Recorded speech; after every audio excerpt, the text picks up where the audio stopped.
Hello. तो मैं हूं आपका तकनीकी भैया और आज हम पढ़ने जा रहे हैं इंटीग्रिटी कंस्ट्रेंट्स। पिछले वीडियोस में हमने जाना था कीज क्या होती हैं, एट्रीब्यूट्स, एंटिटी, रिलेशनशिप्स और भी कई प्रकार की डेफिनेशन एंड टर्म्स जो कि डीबीएमएस में इंपॉर्टेंट होती है। एक और इम्पॉर्टेंट टॉपिक जो कि इंटीग्रिटी कंस्ट्रेंट नाम से जाना जाता है। इंटीग्रिटी कंस्ट्रेंट्स जो है वो सेट ऑफ रूल्स होते हैं, एक सेट ऑफ पैरामीटर्स होते हैं जो कि हमारी क्वालिटी ऑफ इंफॉर्मेशन, हमारे डेटाबेस को मेंटेन करने में मदद करते हैं। इंटीग्रिटी कंस्ट्रेंट्स जो होते हैं वो इंश्योर कराते हैं कि जो हमारे बेसिक या कॉम्प्लेक्स क्वेरी प्रोसेस हैं वो एक सर्टेन वे पे परफॉर्म्ड हो रहे हैं, प्रॉपरली इंटीग्रेट हो रहे हैं, जिससे कि हमारी डेटा की जो इंटीग्रिटी है, कंसिस्टेंसी है, वो अफेक्ट नहीं होती और पूरा डेटाबेस जो है वो प्रॉपरली मेंटेन रहता है। इंटीग्रिटी कंस्ट्रेंट से हम हमारे डेटाबेस को किसी भी प्रकार की डैमेज से बचाते हैं। इसकी टाइप्स की बात की जाए तो सबसे पहले आता है डोमेन कंस्ट्रेंट्स। अब डोमेन कंस्ट्रेंट नाम से ही पता चलता है कि ये डोमेन से रिलेटेड है। डोमेन कंस्ट्रेंट्स डिफाइन करते हैं एक सेट ऑफ रूल्स, एक सेट ऑफ डेफिनेशन किसी भी एट्रीब्यूट्स के लिए कि उसके डोमेन्स जो हैं वो किस प्रकार का डेटा लेंगे, किस प्रकार की वैल्यू उसमें स्टोर कर सकते हैं। डोमेन्स जैसे हमें पता है कि डोमेन्स होते हैं एक set of data types, set of rules कि आप उस कॉलम या उस रो में किस प्रकार का डेटा स्टोर कर रहे हैं, वो उसका डोमेन होता है। तो डोमेन कंस्ट्रेंट जो है वो एक डेफिनेशन, एक रूल सेट करते हैं उस एट्रीब्यूट के लिए कि वो क्या वैल्यू उसमें अटेंड करेगा, क्या वैल्यू उसमें स्टोर करेगा। किसी भी एट्रीब्यूट की वैल्यू जो है वो उस डोमेन में उससे कॉरेस्पॉन्ड होनी चाहिए, उससे मिलती हुई होनी चाहिए। जैसे यहाँ एक स्टूडेंट डेटाबेस है, उसमें हम अगर एज डोमेन की बात करें तो वहां आप सिर्फ अपनी एज या एक इंटीजर वैल्यू स्टोर करेंगे, तो वो डोमेन कंस्ट्रेंट्स के अंदर आता है। अब आते हैं entity integrity constraint. Entity integrity constraint जो है वो एंटिटी या की वैल्यूज को मेंटेन रखने में काम करता है। एंटिटी कंस्ट्रेंट स्टेट करता है कि कोई भी प्राइमरी की वैल्यू है वो कभी भी नल नहीं हो सकती। उस वो जो कॉलम है, वो जो रो है जो प्राइमरी की उस टेबल का है, उसमें कभी भी एक ऐसा रिलेशन या ऐसी वैल्यू स्टोर नहीं हो सकती जो कि नल है, क्योंकि प्राइमरी की मदद से हम हमारे डेटा को रिट्रीव कराते हैं, किसी भी दूसरे टेबल से हम रिलेशनशिप डिफाइन करते हैं। तो एंटिटी इंटीग्रिटी कंस्ट्रेंट हमें मदद करता है इस चीज को मेंटेन रखने में। एग्जाम्पल की बात की जाए, जैसे कि यहाँ एम्प्लॉय टेबल में हमारा जो एम्प्लॉय आईडी है वो इस टेबल की प्राइमरी की के फॉर्म में रिप्रेजेंट है, उसकी मदद से हम हमारे एम्प्लॉय के डेटा को रिट्रीव करा सकते हैं। तो वहां पर जैक्सन नेम का जो एम्प्लॉय है उसकी आईडी मिसिंग है, तो यहाँ पर हमें डेटा रिट्रीवल में मुश्किल आ सकती है। इसलिए एंटिटी इंटीग्रिटी कंस्ट्रेंट हमें मदद करता है इस चीज को मेंटेन रखने में। अब आते हैं referential integrity constraint. Referential integrity constraint होता है एक रेफरेंस के तौर पे एक रिलेशनशिप को मेंटेन रखने में। इसकी मदद से हम हमारे फॉरेन कीज को मेंटेन करते हैं। ये जो कंस्ट्रेंट है मेनली रोल प्ले करता है हमारी फॉरेन की को हमारे प्राइमरी की से कनेक्ट करने के लिए, रिलेशनशिप बनाने के लिए। अगर किसी भी टेबल में एक फॉरेन की का जो डेटा है वो कभी भी नल नहीं हो सकता, या तो वो नल हो सकते हैं सारे वैल्यूज, या फिर जितनी भी वैल्यूज है वो दूसरे टेबल पे होनी ही चाहिए, तभी वो रिलेशनशिप मेंटेन हो सकता है। एग्जाम्पल के मदद से अगर हम समझे, जैसे कि एम्प्लॉय टेबल में यहाँ जो डी नंबर है, डिपार्टमेंट नंबर है, वो उस टेबल वन का फॉरेन की है, जिसकी मदद से हम दूसरे टेबल टू से हमारा रिलेशनशिप मेंटेन रख रहे हैं।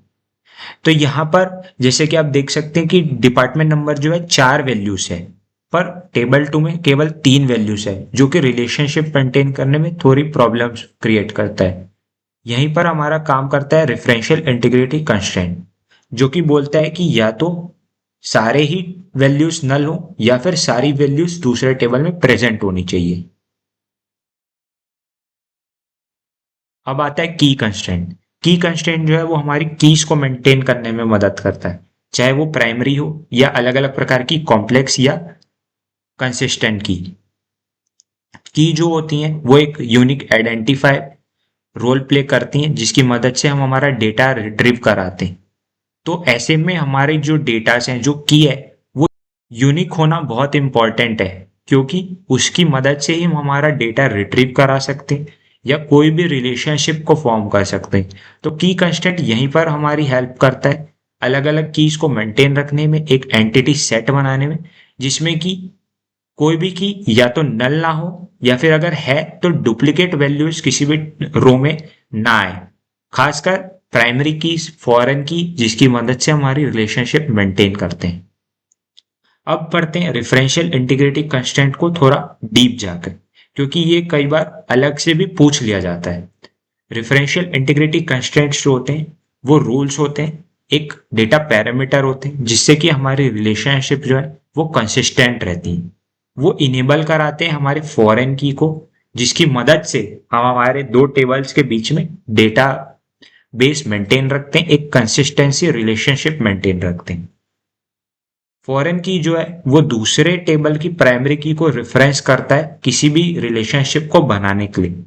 तो जो रेफरेंशियल इंटीग्रिटी कंस्ट्रेंट्स है वो ये बोलते हैं कि कोई भी टेबल का जो फॉरेन की है या तो वो नल नहीं होना चाहिए, अगर नल है तो सारी वैल्यूज नल होनी चाहिए, या फिर दूसरे टेबल पे जो इस टेबल का फॉरेन की है वो सारी वैल्यू दूसरे टेबल में प्रेजेंट होनी चाहिए। अब रेफरेंशियल इंटीग्रिटी कंस्ट्रेंट इंपॉर्टेंट क्यों है? पहली बात, कंसिस्टेंसी मेंटेन करने के लिए किसी भी रिलेशनशिप फॉरेन की जो कि मदद करता है वो होना बड़ा जरूरी है। ऑर्फन रिकॉर्ड्स को प्रिवेंट करने के लिए किसी भी चाइल्ड टेबल में कोई भी अगर केस है जिससे कि हम हमारे पेरेंट डेटा या चाइल्ड रिकॉर्ड को रिट्रीव कराना चाहते हैं, उसमें थोड़ी मुश्किल हो सकती है, जिसके लिए फॉरेन की या किसी भी नल वैल्यू, एंटिटी वैल्यू का होना बहुत जरूरी है। इन्फोर्सेस लॉजिकल रिलेशनशिप, किसी भी डेटाबेस का, किसी भी रिलेशनल डेटाबेस रिकॉर्ड का लॉजिकल स्ट्रक्चर जो है वो बड़ा इंपॉर्टेंट है, जहां पर हमारा रेफरेंशियल या कोई भी इंटीग्रिटी कांस्टेंट जो है वो मदद करते हैं हमारे डेटाबेस को अच्छे से मेंटेन रखने में। अब आती है प्रॉपर्टी एसर्शन।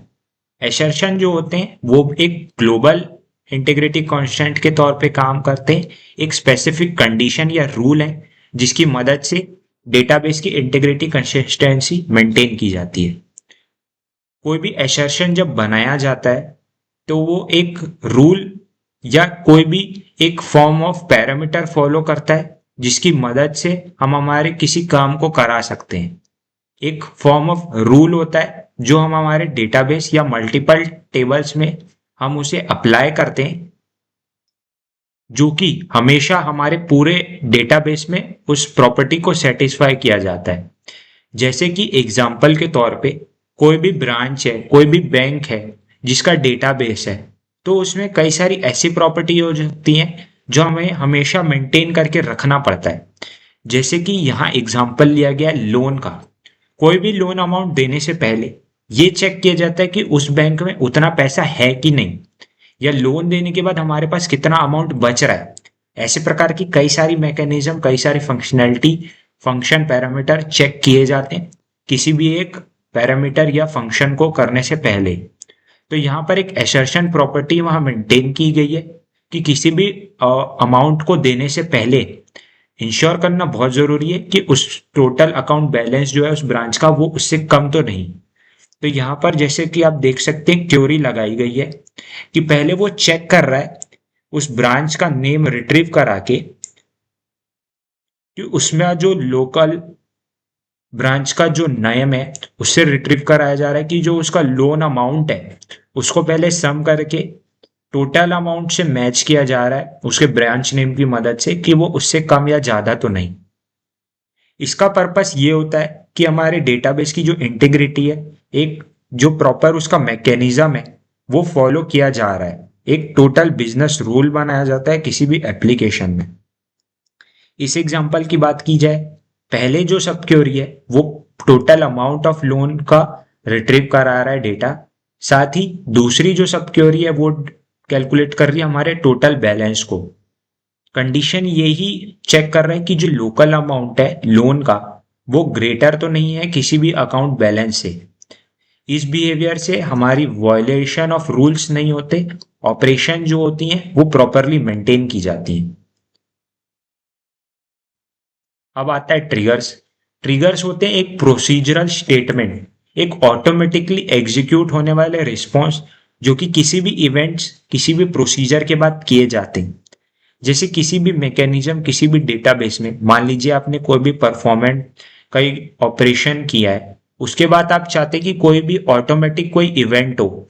जैसे कि मान लीजिए कि हमने बैंक अकाउंट से एक अमाउंट को रिट्रीव करा, एक अमाउंट को क्रेडिट या डेबिट किया, तो उसके बाद ऑटोमेटिक एक नोटिफिकेशन या किसी तौर पे आपको मैसेज मिलता है कि आपने इतना डेटा ऑफ अमाउंट आपने क्रेडिट किया है या डेबिट किया है। तो यहाँ पर हमारा ट्रिगर्स प्रॉपर्टी काम होता है, जिससे कि हमारी जो इंटीग्रिटी कंस्ट्रेंट्स हैं, जो बिजनेस रूल्स हैं, एक डेटाबेस की प्रॉपरली मैकेनिज्म है, वो प्रॉपरली मेंटेन होती है।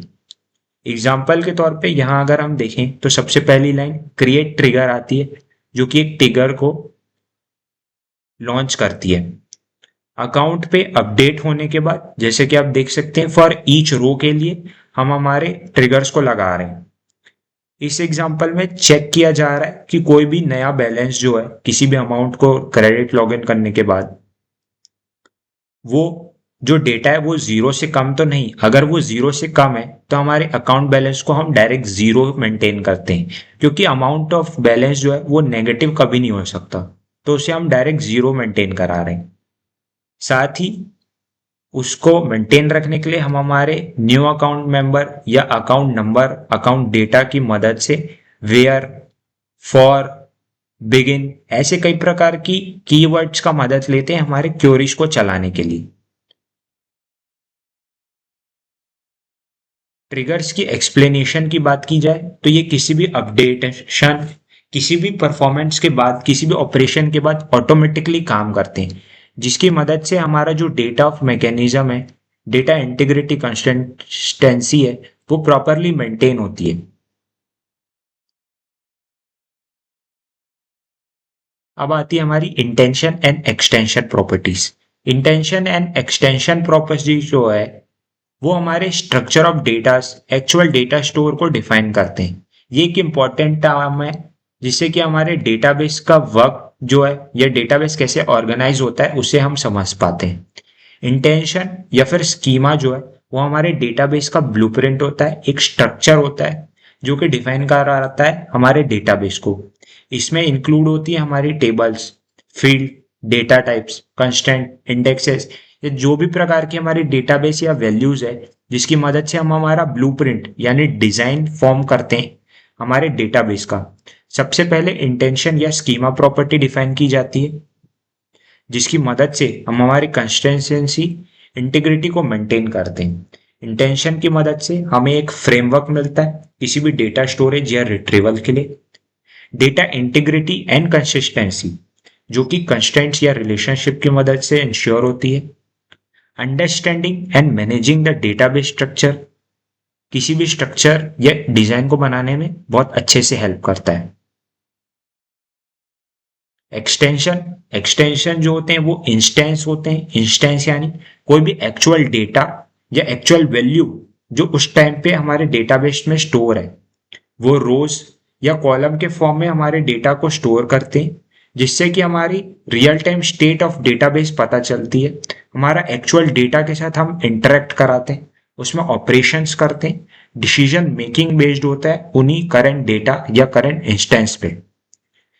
एक्सटेंशन का डायनेमिक नेचर होता है जहां की इंटेंशन का स्टैटिक नेचर होता है। डायनेमिक नेचर यानी कि वो हाईली डायनेमिक होते हैं जिसको हम पल पल चेंज करा सकते हैं, पल पल उसको में कई सारे ऑपरेशंस, कई सारे फॉलो रूल्स कर सकते हैं, जिसकी मदद से वो डेटाबेस और अच्छे से मेंटेन हो सकता है। जैसे कि इंसर्शन, डिलीशन, अपडेशन, इसकी मदद से हमारे डेटाबेस को अच्छे से मेंटेन करते हैं, एक real world events, real world application अच्छे से बन पाता है। इस वीडियो में इतना ही। अगले वीडियो में हम चालू करने वाले हमारी स्ट्रक्चर्ड क्वेरी लैंग्वेज, जो कि हम अलग अलग एप्लीकेशन अलग अलग फॉर्म में स्टोर कराते हैं, अलग अलग डेटाबेस को मेंटेन करने के लिए यूज करते हैं। तब तक के लिए धन्यवाद।